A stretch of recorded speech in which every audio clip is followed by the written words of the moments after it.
नमस्कार, मी प्राध्यापक प्रवीण डोंगरे. मित्रो, एकदा कुत्र्यामध्ये आणि गाढवामध्ये शर्यत लागते. सिंहासनासाठीची ती शर्यत असते. शर्यतीचा रस्ता जो आहे एका नगरातून जातो.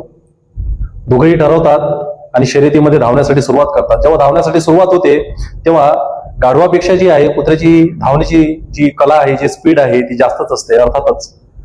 मित्रो, त्या गावातून धावत असताना गाढव जे आहे, गाढव पण धावायला लागतं, कुत्रं पण धावायला लागतं. आणि ते कुत्रं धावत असताना एका चौकामध्ये काही इतर कुत्रे बसलेले असतात आणि ते धावणाऱ्या कुत्र्याला जे आहे बाकीचे कुत्रे विरोध करतात, त्याच्या अंगावर भोगतात, त्याच्या अंगावर जे आहे चढतात, त्याला थांबवण्याचा प्रयत्न करतात.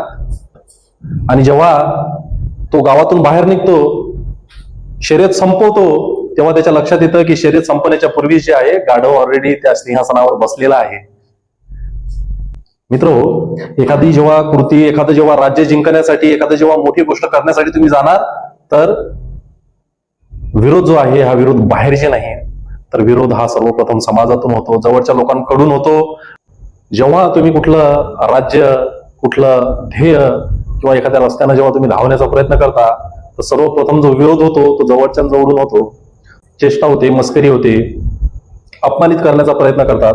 परंतु सिंहासन जर जिंकायचं असेल तर या कुठल्याही गोष्टीची पर्वा न करता, कुठल्याही गोष्टीची तमा न करता आपल्या शर्यतीकडे जर आपण लक्ष दिलं तर नक्कीच सिंहासनावर बसण्याचा किंवा शर्यत जिंकण्याचा जो आनंद आहे तो आपण मिळवू शकतो.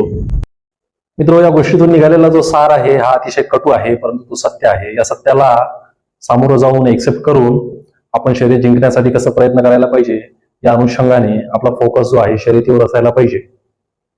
हा मैत्रीय स्पर्धा परीक्षा मार्गदर्शन व संशोधन केंद्रातर्फे एक समाजाला दाखवलेला छोटासा आरसा.